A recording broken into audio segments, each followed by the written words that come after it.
돌아보면서 축복하며 인사하겠습니다. 주님의 이름으로 사랑하고 축복합니다. 주님의 이름으로 사랑하고 축복합니다. 오늘 이 시간에는 선택을 내려야 하는 순간이라는 제목으로 말씀을 증거할 때 이 말씀이 또 우리 삶에 큰 능력 되기를 축복합니다. 우리의 삶은 늘 선택의 연속이라고 할 수 있겠습니다. 그래서 우리는 때로 좋은 선택을 내리기도 하지만 반대로 그렇지 못한 선택을 내릴 때도 있는 것 같아요. 그래서 잘못된 선택을 내리기 위해서 우리는 그 잘못된 선택을 돌이키기 위해서 더 큰 것을 포기하게 될 때도 있는 것 같습니다. 혹시 레고를 만들어 본 적 있으세요? 이렇게 뭐 레고 블럭, 뭐 프라모델 같은 이렇게 뭐 조립하는 것들. 근데 이것을 조립하면서 가장 화가 날 때가 언제예요? 잘 맞춰지지 않을 때인가요? 아니에요. 가장 화가 나는 건 다 맞추고 났는데 있어서는 안 되는 부품이 내 옆에 놓여져 있을 때가 가장 화가 나는 것 같아요. 잘 맞춰지지 않으면 설명서를 보고 잘 맞추면 되는데 꼭 필요한 게 하나 빠져 있으면 어떻게 해야 돼요? 다시 다 부셔야 됩니다. 처음부터 다시 그것을 만들어야 돼요. 그래서 그것을 발견하게 되면 정말 내 안에 새로운 나를 발견하는 것 같은데, 제가 요즘에는 잘 못하고 있는데 원래 이렇게 재봉틀로 옷을 이렇게 만들 적이 있었는데, 제가 간절기 때 걸치는 그 빨간색 체크무늬 난방이 있거든요. 그거 제가 만든 건데, 이제 제가 그 난방을 만들 때 기분이 너무너무 좋았어요. 저는 그것을 만들면 되게 이렇게 스트레스도 풀리고 막 되게 좋아지는데 다 잘 만들었어요. 그래서 이제 팔만 달면 돼요. 제가 신나게 팔을 박았습니다. 그리고 딱 입으면서 딱 봤어요. 너무나 예뻤어요. 그런데 이상하게 느낌이 이상해서 팔을 들어봤거든요. 보시면 셔츠는 이 단추가요 새끼손가락 밑으로 내려가 있어요. 근데 제가 왼쪽 오른쪽을 너무 신나게 박느라 확인하지 않고 박아버려서 지금도 그 난방을 보시면 제가 나중에 좀 추워지면 입고 올게요. 단추가 엄지에 올라가 있어요. 뜯었다가 망할까봐 어차피 내가 만들어서 내가 입을 건데 그냥 입자 하고 지금은 그냥 좋게 입고 있습니다. 오늘 본문은 우리가 많이 알고 있고 들었던 말씀입니다. 또 저도 이 본문을 가지고 설교했던 기억이 있는데, 이 이야기를 보면 크게 잘못된 선택을 한 가정이 나옵니다. 바로 엘리멜렉과 나오미의 가족이에요.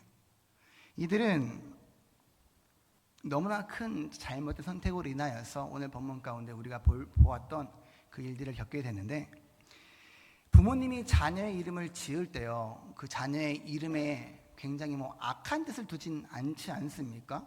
자녀의 이름을 자녀가 잘 되도록 좋은 이름을 자녀에게 만들어 주곤 하잖아요.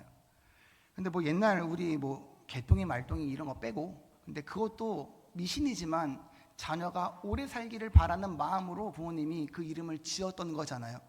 근데 오늘 엘리멜렉이라고 하는 사람이 나오는데, 그 사람의 이름의 뜻이 무엇이죠? 우리가 잘 아는 것처럼 나의 하나님은 왕이시다.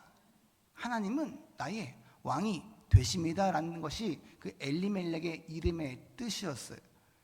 그럼 엘리멜렉이 자기의 이름대로 살아가려면 어떻게 해야 돼요? 하나님께 죽을 때까지 충성을 다하고 살아가야 하는데, 그런 그가 그 땅에 흉년이 드니까 어떻게 해요? 자기 처와 두 아들을 데리고 그 땅 홀랑 떠나서 좀 괜찮다고 하는 모압으로 떠나게 됩니다. 그런데 우리가 생각할 때에 가족을 부양하는 가장으로서 가족을 먹여 살리려면 떠나서 곡식이 있는 곳으로 갈 수도 있지라고 생각할 수 있겠지만, 그것이 지금 천안에서 아산으로 이사 가는 거면 괜찮아요. 그런데 모압이 어디 그런 땅입니까? 성경의 내용을 보면 결코 그런 문제로 모압을 가서는 안 되는 민족이 이스라엘 민족이에요. 신명기 23장 3절을 같이 한번 읽어볼까요? 함께 읽습니다. 시작. 암몬 사람과 모압 사람은 여호와의 총회에 들어오지 못하리니 그들에게 속한 자는 10대뿐 아니라 영원히 여호와의 총회에 들어오지 못하리라. 아멘. 이 모압이라고 하는 민족은 절대 섞여서는 안 되는 민족이에요. 왜냐하면 이스라엘이 출애굽을 하고 난 다음에 승승장구해서 가나안 땅으로 진격하지 않습니까? 이제 거의 다 왔을 때에 그 모압의 왕 발락이 이제 이스라엘이 두려워진 거예요. 그래서 그 발람이라는 예언자를 초청해서 이스라엘을 저주하도록 시켜요. 그런데 계속 실패합니다. 이 발람이 저주하려고 하면 하나님이 나타나셔서 축복해라. 저주하려고 하면 축복해라. 그래서 실패하고 말아요. 그래서 나중에는 이 발락이 발람에게 어떻게 하면 되겠냐라고 해서 이 간계를 내서 이 발람의 간계에 의해서 이스라엘 백성이 그 모압과 그 미디안 그 바알의 제사에 참여하게 돼요. 근데 그 제사가 뭐냐면 그 모압과 미디안 여인들과 함께 음행을 저지르면서 그 이제 제사를 드리는 거거든요. 그래서 이제 이스라엘 백성들이 이방 여인들과 몸을 섞습니다. 그리고 영적인 간음을 저질러요. 그래서 이 일로 이제 이스라엘 백성이 하나님께 심판을 받아서 죽게 되는데, 몇 명이 죽냐면 민수기 25장 9절을 같이 한번 읽어보겠습니다. 시작. 그 연병으로 죽은 자가 2만 4천 명이었더라. 아멘. 굉장히 많은 숫자죠. 거의 한 지파가 거의 멸망당했다라고 볼 정도로 많은 숫자가 이 일로 인해서 죽었어요. 그래서 전쟁에서 이스라엘이 패한 적도 있었는데 많이 죽었냐? 저희가 생각할 때 가장 임팩트 있는 그 패배가 아이성 패배 아니에요? 여리고를 무너뜨리고 나서 그 이제 아간의 죄와 교만으로 인해서 아이성 전투에 패하잖아요. 그 아이성 패배가 정말 참 크게 기억되는데 몇 명 죽었을까요? 여호수아 7장 5절 한번 읽어볼까요? 아이 사람들이 그들을 36명쯤 쳐 죽이고. 그 패배가 우리에게는 굉장히 크게 와 닿는데요, 고작 36명 죽었어요. 근데 오늘 아까 말씀드린 그 사건에 죽은 게 몇 명이라고요? 2만 4천 명입니다. 출애굽을 하면서 금송아지를 지었어요. 그래서 모세가 내려와서 열받아서 다 엎어버립니다. 그리고 나서 죽인 숫자가 3천 명. 오늘은 2만 4천 명. 엄청나게 많은 숫자가 죽었습니다. 하나님이 얼마나 진노하셨는지를 알 수 있는 장면이에요. 그래서 이스라엘은 이 모압과는 하나가 돼서는 그 섞여서는 안 되는 사이인 거예요. 그런데 이런 일로 이스라엘 사람이 기근이 들어서 가족을 먹여 살리겠다고 모압 땅에 먹을 게 있으니 거기를 가겠다? 말도 안 되는 일을 오늘 저지르고만 것입니다. 그러면 엘리멜렉이 하나님을 잘 몰랐을까요? 엘리멜렉이 부모님이 이름은 그럴싸하게 졌는데 하나님을 모를 수도 있지, 그러니까 같지 않겠어? 라고 할 수 있겠지만 엘리멜렉은 그 땅에서 유력한 사람이었습니다. 그리고 이 시대가 어느 시대냐면 오늘 본문 1절을 보면 사사들이 치리하던 때에, 이후에 나오는 그 보아스의 엄마가 누군지 아세요? 보아스의 엄마는 기생 라합입니다. 라합이 살몬이랑 결혼해서 낳은 게 보아스예요. 자, 그럼 나이대를 잘 보면 이 보아스는요, 이 엘리멜렉은 그 사사기, 즉 여호수아가 여리고성을 무너뜨릴 때의 그 장면을 보았던 사람일 수도 있습니다. 하나님이 어떻게 이스라엘을 애굽 땅에서 인도해 내셨는지 계속 듣고 자란 사람이고, 하나님이 가나안 땅에 우리를 들어가게 하시려고 얼마나 많은 일들을 하셨는지를 지금 말로 직관한 사람이에요. 들은 게 아니라 눈으로 직접 보고 경험한 사람이 이 엘리멜렉이라고 하는 사람입니다. 출애굽 2세대의 대표적인 인물이라고 할 수 있습니다. 하나님을 모른다는 것은 말도 안 되는 일이에요. 엘리멜렉 하나님을 잘 알았습니다. 그런데 그가 참 안타까운 선택을 오늘 하게 되는 거예요.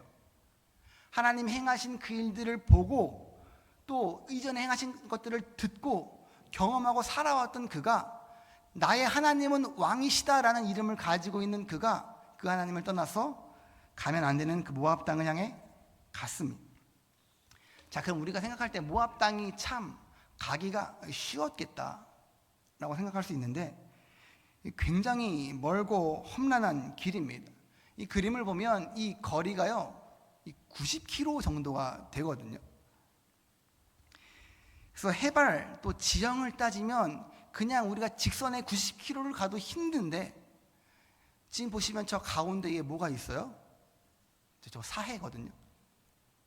이 산 위에 내려갔다 다시 산 위를 올라가야 하는 굉장히 험한 지형입니다. 엘리멜렉은 가서는 안 되는 것도 알았고요. 가기 위한 그 결정도 쉽지는 않았을 거예요. 그러나 그만큼 지금 그 땅의 기근은 심했던 것으로 보여져요. 왜냐하면 하나님의 백성이 그 땅을 떠나는 일이 벌어졌으니까요. 그리고 엘리멜렉도 이제 모압에 가서 뭐 오래 살 계획은 아니었겠죠. 가서 잠깐 우리 먹을 입에 풀칠만 좀 하다가 이 땅이 좀 회복되면 다시 돌아와야겠다라고 생각하고 그 땅을 향해 갔을지도 모릅니다. 그리고 그 당시에는 이스라엘이 좀 이렇게 무법시대라 그래서 이제 많은 것들이 지켜지지 않았고 율법의 가르침이나 뭐 사회적인 그런 이제 기구들이 잘 기능하지 못했던 시기로 보여지기 때문에 이 한 가족이 어려움을 겪을 때에 그 어려움을 해결하는 기능이 잘 기능되지 않아서 더 큰 어려움을 겪었을 것으로 보여져요. 근데 엘리멜렉이 잠깐 있어야겠다라고 선택한 그 선택이 어떻게 되었습니까? 그 가족이 10년이 넘게 그 땅 가운데에서 있어요. 그리고 자, 굶어 죽지 않기 위해서 간 거잖아요. 여기에 있으면 우리 가족이 참 굶어 죽을 것 같으니까 내 처와 자식을 데리고 그 땅에 갔는데 엘리멜렉이 어떻게 됐습니까? 죽어요. 그리고 그 계획에 함께한 나오미는 어떻게 돼요? 나오미는 자신이 그 남편과 함께 죽을 때까지 영원히 함께할 줄 알았어요. 또 자신의 아들들이, 내 눈에 넣어도 안 아플 아들들이 장성해서 나에게 정말 더 예쁜 손녀들을 낳아줄 거라 기대했을 겁니다. 그런 자신이 그런 기대를 가지고 왔던 남편과 아들이 그 땅에서 죽습니다. 그 남편이 먼저 죽어요. 그리고 나서 이제 며느리를 드리는 건데, 남편이 죽었을 때에 이 나오미가 깨달았으면 참 좋았을 것 같은데 나오미는 깨닫지 못합니다. 그래서 그 땅 가운데 지내면서 이 며느리를 드리고 10년을 살아요. 그러면서 두 아들이 죽습니다. 10년을 사는데 자식이 없어요. 이제 나오미는 그 기간 동안에 계속 하나님의 그 음성을 깨달았어야 하는데 나오미는 깨닫지 못합니다. 언제 깨닫냐면 다 잃고 나서 나오미는 깨달아요. 자, 이제 그에게 남은 건 모압 며느리 2명 남았어요. 자, 그때 이제 나오미에게 한 소식이 들려옵니다. 오늘 본문 6절을 같이 한번 읽어보겠습니다. 시작. 그 여인이 모압 지방에서 여호와께서 자기 백성을 돌보시사 그들에게 양식을 주셨다 함을 듣고 이에 두 며느리와 함께 일어나 모압 지방에서 돌아오려 하여. 아멘. 이제 나오미가 베들레헴을 떠나서 이 모압에 온 이유가 사라졌어요. 이 베들레헴이 기근이 들어서 이제 입에 풀칠이라도 하자고 간 곳이 모압이잖아요. 그런데 들리는 소문이 어때요? 이제 베들레헴이 회복됐대요. 그리고 이제 그 중동 지방에서는 이제 가족에 남자가 없으면요, 주인 없는 여자라 그래서 어떤 나쁜 해코지를 당해도 그것을 보상받을 길이 없었어요. 그래서 나오미는 모압 혹은 자신이 살던 그 땅에 가서 자신을 보호해 줄 사람을 찾았어야 됩니다. 그래서 이제 나오미는 그 길을 떠나게 되는 거예요. 자, 근데 이제 10년 전에 저지른 그 실수를 나오미가 이제 돌이키려 합니다.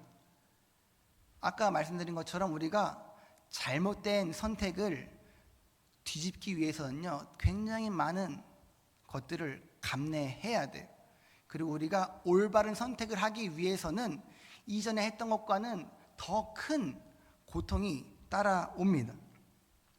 자, 우리가 이제 나오미가 모압을 떠나서 베들레헴으로 돌아가는 건데, 우리가 잘 아는 이 내용 가운데에서 나오미가 어디까지 와서 그 두 며느리에게 이야기한 건지 모르겠지만, 이제 오면서 이제 며느리가 굉장히 측은해 보였나 봐요. 나랑 같이 그냥 아무 희망 없이 늙어가야 하는 며느리들이 불쌍했는지 8절에 이렇게 이야기합니다. 나오미가 두 며느리에게 이르되 너희는 각기 너희 어머니의 집으로 돌아가라. 자, 나오미의 이 이야기에 두 며느리는 울면서 거절해요. 아니요, 어머니, 저희는 어머니랑 끝까지 함께 갈 거예요. 나오미가 어떻게 합니까? 아니야, 돌아가. 그래서 이제 거부하다가 이제 오르바는 돌아가고 룻은 나오미를 쫓았더라. 붙잡고 따라갔다. 그래서 이제 이것이 나오미는 베들레헴으로 돌아가겠다는 선택을 한 거지만 룻은요 더 큰 선택을 한 거예요. 왜냐하면 내가 모르는 땅, 내가 모르는 백성, 그리고 내가 의지할 건 시어머니 단 한 분밖에 없는, 그리고 그들이 지금 걸어온 땅이 아까 거리로만 90km, 해발 고도를 따지면 더 크다 그랬는데 그 땅을 이제 가야 합니다. 베들레헴은요 해발 760m, 이 사해는 마이너스 430m고요. 모압은 해발 1000m예요. 근데 이제 그 선택을 하게 되는데 오늘 본문 16절 17절을 같이 한번 읽어볼까요? 함께 읽습니다. 시작. 룻이 이르되 내게 어머니를 떠나며 어머니를 따르지 말고 돌아가라 강건하지 마옵소서. 어머니께서 가시는 곳에 나도 가고 어머니께서 머무시는 곳에서 나도 머물겠나이다. 어머니의 백성이 나의 백성이 되고 어머니의 하나님이 나의 하나님이 되시리니 죽으시는 곳에서 나도 죽어 거기 묻힐 것이라. 만일 내가 죽는 일 외에 어머니를 떠나면 여호와께서 내게 벌을 내리시고 더 내리시기를 원하나이다 하는지라. 아멘. 굉장히 큰 결심이지 않나요? 내가 앞으로 가야 될 길이 얼마나 길고 험하더라도 내가 죽음 외에는 어머니를 떠나지 않겠습니다. 룻은 가장 중요한 두 가지를 포기하고 가는 거예요. 그 당시에 하나는 가족이고요, 하나는 신입니다. 나의 가족을 버리고 내가 섬기는 신을 버리고 다른 민족을 향해 가는 거예요. 이 엘리멜렉과 나오미가 모압을 갈 때에는 그냥 잠깐 생활하러 간 거예요. 근데 룻은 죽을 때까지 살려고 이제 이스라엘 향해서, 그 이스라엘 민족이 있는 그 유다 땅을 향해서 가는 거거든. 시댁에서 10년을 살면서 어떤 걸 보고 배웠는지 모르겠지만 굉장히 좋은 시댁이었나 봐요. 그래서 룻이 충성을 다해서 시어머니를 따라가기로 하였는데, 이 선택은요, 룻이 선택한 이 큰 선택은 그 룻의 인생뿐만이 아니라 예수님의 그 족보, 그 계보를 잇는 굉장히 큰 축복으로 룻에게 다가옵니다. 자, 근데 이 결심이 또 이 선택이 얼마나 큰 결심이 필요했냐면 환경적인 요인이 있어요. 아까 말씀드린 것처럼 그 길이 있는데, 처음에 엘리멜렉이 나오미와 함께 그 두 아들을 데리고 올 때의 그 성비를 볼까요? 남자 셋, 여자 하나예요. 자, 이제 모압 땅에서 똑같은 길을 역행해서 가야 되거든요. 근데 지금의 멤버의 성비는 어때요? 여자 둘입니다. 이게 아까 말씀드린 것처럼 중동 지방에서는 이제 주인 없는 여자예요. 그 말은 주워가면 돼요. 납치해도 되고요. 무슨 일을 행해도 그 땅 가운데서 문제가 되지 않습니다. 은결이 같은 남자애만 있어도요 건드릴 수가 없어요. 그런데 저런 작은 남자아이조차 없는 여자는 길 밖에서 어떤 일을 당해도 뭐 항소할 수가 없는 상황이거든요. 그래서 이제 룻은 그 결심까지 하고 그 먼 길을 갑니다. 사진을 다 한번 볼까요? 이게 이 사진이거든요. 보여지는 왼쪽에 있는 게 베들레헴, 그리고 오른쪽이 이제 모압. 그래서 700, 430, 1000. 이게 90km예요. 그런데 이 90km를 1000m에서 마이너스 430m까지 이 언덕을 내려갔다가 다시 430m에서 760m를 거의 기어서 올라가야 하는 이제 거리이거든. 자, 이게 그냥 길은 아니에요. 그리고 이 당시에 뭐 뛰어난 등산 장비나 뭐 신발이나 어떤 환경, 뭐 네이버 날씨 보면서 내일 날씨가 어떤지 보고 갈 수 있는 뭐 그런 거 아무것도 없어. 그 상황 가운데서 이제 갑니다. 근데 이렇게 보면 길이 험한지 모르겠죠. 다음 사진을 볼까요? 이제 저 끝에 있는 게 저기 희미하게 보이는 게 베들레헴이고요. 유다 땅 베들레헴. 그 지금 이 사진을 찍은 지점은 모압 땅입니다. 이 언덕을요 내려가서 저 보이는 바다를 지나서 다시 올라가야 돼. 이게 예상 경로거든요. 근데 뭐 저 때에 뭐 K2, 뭐 블랙야크 이런 신발 없잖아요. 뭐 등산 스틱 이런 거 없죠. 그냥 짐을 짊어지고 연약한 여자 둘이서 저 길을 가는 거예요. 아무리 빨라봤자 한 9일, 10일을 잡거든요. 왜냐면 우리가 뭐 평지든 뭐 하루에 20-30km 걸을 수 있지만 저긴 그렇게 걸을 수 있는 거리가 아니에요. 아무리 빨라봤자 9일, 10일이에요. 그런데 이제 한 명은 약속의 땅으로 돌아가는 거고요. 한 명은 어머니의 땅을 선택해서 이제 그 긴 여정을 걸어갑니다. 다음 사진을 볼까요? 이걸 내려가야 돼요. 이 발 헛디디면 죽는 거예요. 조금만 더 내려가면 이제 사해 마이너스 430m 그 지점에 다다를 거예요. 그 다음 사진을 볼까요? 이제 다 내려오고 나면 무엇이 있어요? 사해가 있는 거예요. 그래서 염도가 높으니까 다 떠오르니까 저 배를 띄워서 건너가면 되겠구나 생각하세요? 그렇지 않습니다. 이 다음 사진을 보면 저 보여지는 저 동그라미 지점이 이제 땅이 말라서 이제 바다가 말라서 땅이 올라온 지점이거든요. 근데 저 지점만 14km래요. 걸어와야 되는 요 사해의 길만 14km를 걸어와야 돼요. 자, 이제 이것은 우리가 길이로 따질 문제는 아닌 것 같아요. 그렇죠? 90km 해서 그냥 우리가 생각하는 그 90km로 따질 문제는 아니에요. 훨씬 더 길고 험난한 여정입니다. 자, 이제 사해를 다 건넜다고 칠까요? 며칠을 걸려서 이제 요 지점까지 왔을 거예요. 이제 그들에게 기다리는 것은 뭐예요?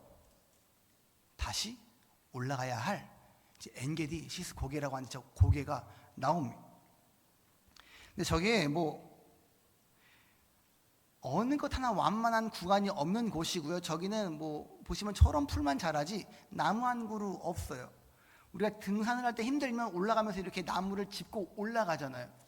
그런 거 없습니다. 저거 올라가면서도 잘못 디디면 흙이 무너져서 떨어지는 거예요. 이 열악한 환경이 눈앞에 보여지는데 이게 이제 끝이 아니잖아요. 근데 우리가 하나님께로 돌아가기로 결심하고 내가 삶 가운데에서 내가 무언가 결단을 통해서 내가 돌이켰을 때 우리는 뭘 생각해요? 이제 꽃길만 걷겠구나.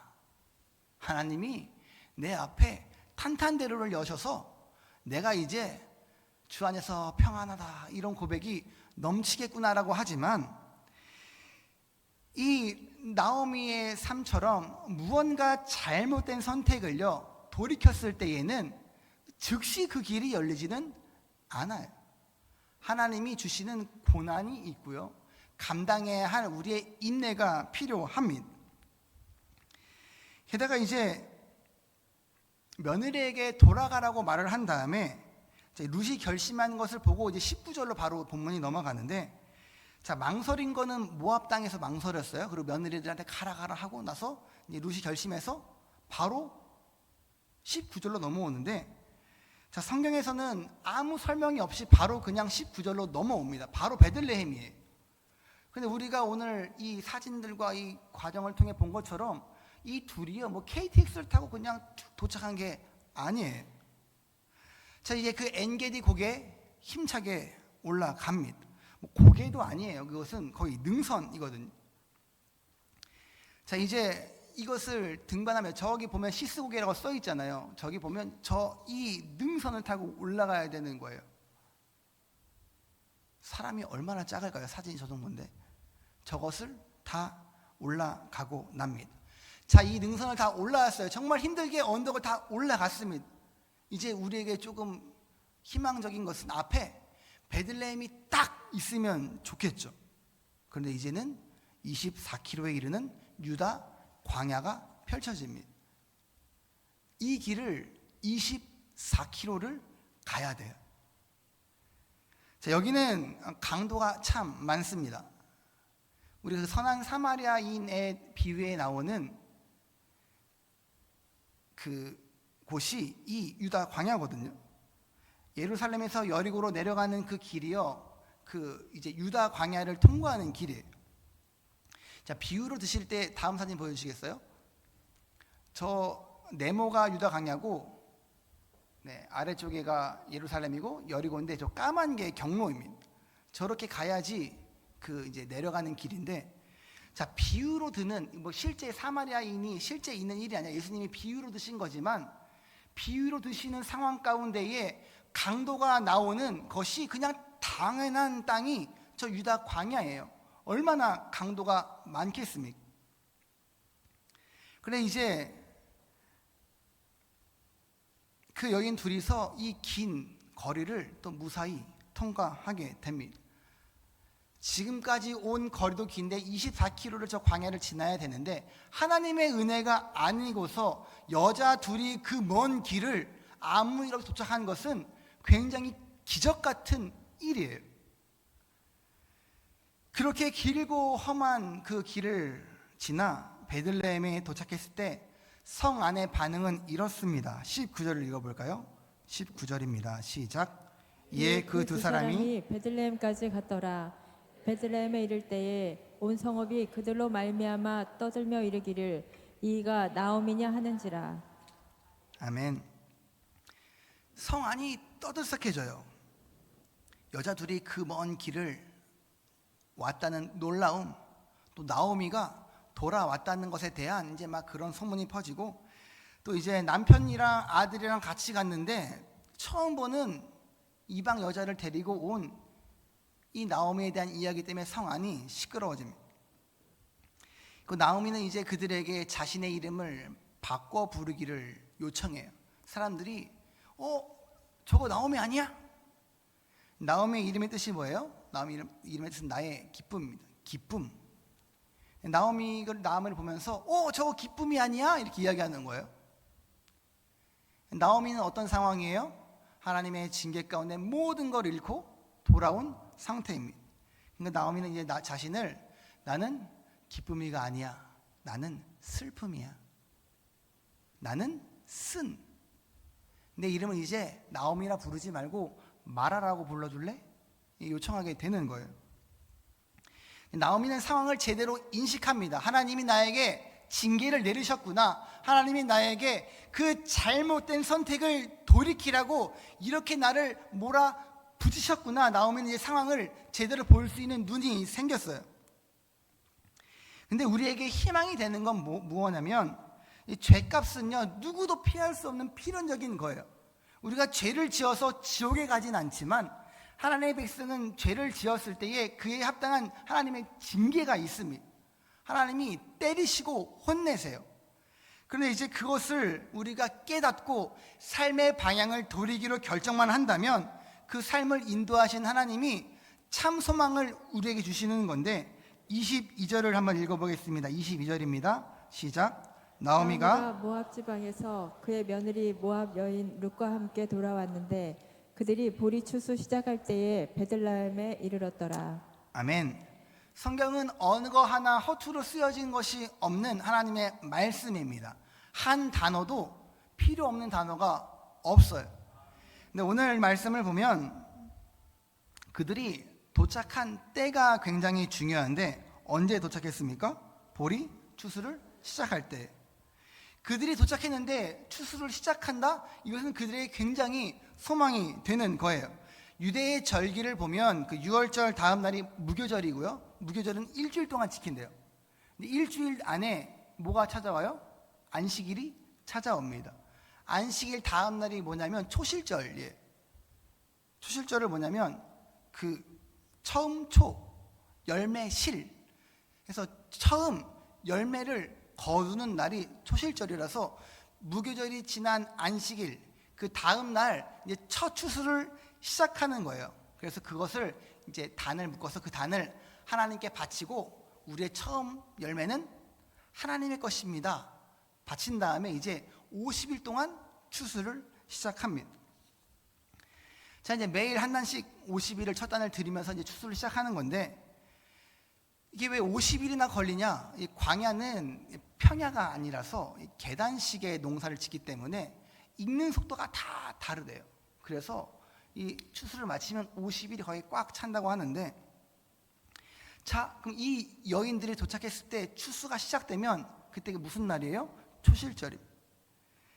참 육신적으로 희망이 있는 날이에요. 그럼 50일 동안은 이삭을 주어서 먹고 살 수가 있잖아요. 그래서 실제로 나오미는 추수가 마칠 때까지 보아스의 밭에서 이삭을 줍고 자신의 시어머니를 먹여 살립니다. 그런데 그들이 입에 풀칠하지 않는 것이 소망일까요? 그냥 입에 풀칠만 할 수 있으면, 굶어 죽지만 않으면 와, 참 복되다, 소망되다라고 말할 수 있을까요? 소망은 그런 건 아니지 않습니까? 구약에서 유월절은 신약에서 무슨 날이냐면 부활절입니다. 자, 유월절 어린 양의 피로 자신의 백성을 구하신 하나님께서 어린 양 예수를 통하여서 죄에 빠져 죽을 수밖에 없는 자신의 백성들을 구하셨잖아요. 우린 예수 그리스도를 뭐라고 부릅니까? 부활의 첫 열매라고 부릅니다. 초실절의 첫 열매는 예수 그리스도를 의미하는 거예요. 그럼 그 여인들에게 참 소망이 되는 건 뭐냐면 그냥 와서 그 조금 이삭 주워 먹는 게 소망이 아니라 참 소망 대신 예수 그리스도가 그 영원한 구원이 약속되어 있기 때문에 이것이 소망이라고 말하고 있는 것입니다. 즉 나오미와 룻이 보리를 추수가 시작되는 초실절에 그 땅에 도착하였다라는 것은 그 나오미의 잘못된 선택으로 인하여서 겪은 그 고난과 어려움 가운데에, 죽음밖에 없는 그 땅 가운데에서 그들이 그 선택을 돌이켜서 그 멀고 험한 그 길을 고난 가운데 왔을 때에, 그들이 그 죄값을 다 치르고 났을 때에 도착한 곳이 초실절이에요. 예수 그리스도가 이루어 놓으신 그 생명을 맛볼 수 있는 장소에 도착하였다라는 것이 22절에 말씀하는 이 말씀이라는 사실입니다. 문자든 감정이 없어요. 억양도 없고 그냥 우리는 읽을 뿐이지만, 우리가 이 사실들을 가지고요 이 말씀을 읽게 되면 이것은 그냥 문자가 아니라 굉장히 이 곡조가 있는, 높고 낮음이 있는 하나님의 이야기로 들리게 된다는 사실입니다. 첫 열매이신 그 예수 그리스도 22절에 잠깐 언급되고 끝나지만 이것은 우리에게 엄청난 소망을 주는 장면입니다. 나오미와 룻이 아니라 우리에게도 소망이 되는 장면이에요. 우리가 만약에 잘못된 선택을 저질렀다 한다면 우리는 그에 합당한 길고 험한 고난을 감당해야 될 수 있지만, 우리가 그 잘못된 선택을 돌이키기 위해서 내 그 모든 것들을 감당하는 올바른 선택을 내렸을 때 우리에게 보장되는 것은 첫 열매 되시는 예수 그리스도, 그와 함께 누리는 영원한 영광이 보장됨을 믿고 나아가는 저와 여러분 되시길 주님의 이름으로 축복합니다. 말씀을 정리하겠습니다. 우리의 삶에도 선택을 내려야 하는 그 순간이 찾아옵니다. 이미 내린 잘못된 선택이 우리에게 있을 수도 있고요, 아니면 지금 이 시간에 내가 내린 선택이 잘못되었나라는 것이 느껴지는 분들도 계실 거예요. 또 그리고 내가 지금 선택을 내려야 하는 순간을 겪는 분들도 계실 거예요. 누구를 기억해야 되냐면 마라가 된 나오미를 기억해야 합니다. 슬픔이가 된 기쁨이를 우리는 기억해야 돼요. 잘못된 선택이 그의 이름을 어떻게 바꾸었는가. 하나님이 다시 나오미를 회복시키시지만 내가 선택을 내리기 전이라면 우리는 그 선택의 중요함을 깨달아야 합니다. 우리는 나오미의 선택을 나오미의 이름대로 해야 돼. 하나님의 기쁨이 되는 선택을 해야 됩니다. 엘리멜렉 그 이름의 뜻대로 선택을 했다면 이런 일은 일어나지 않았을 거예요. 그 이름의 뜻대로 행하지 못했기 때문에 그런 일들이 일어난 것입니다. 선택을 내려야 하는 순간 사람의 생각과 사람의 경험과 사람의 방법으로 내리는 것이 아니라 하나님께 지혜를 구하여 선택하는 저와 여러분이 되기를 주님의 이름으로 축복합니다. 잘못된 사람의 계산으로 선택을 내렸다가 스스로 저 바닥에 처박혀서 마라가 된 그 나오미를 우리가 잘 기억하여서 또 앞으로 그 두 번의 수호 예배를 통하여서 더 룻기를 살펴볼 텐데, 하나님이 그녀를 어떻게 회복시키시는지, 또 그녀를 통하여서 그 룻이 어떻게 예수 그리스도의 계보에 들어가는 복을 누리게 되는지 우리가 한번 돌아보면서 우리 또한 하나님이 우리에게 약속하신 놀라운 계획과 복을 누리는 저와 여러분이 되기를 주님의 이름으로 축복합니다.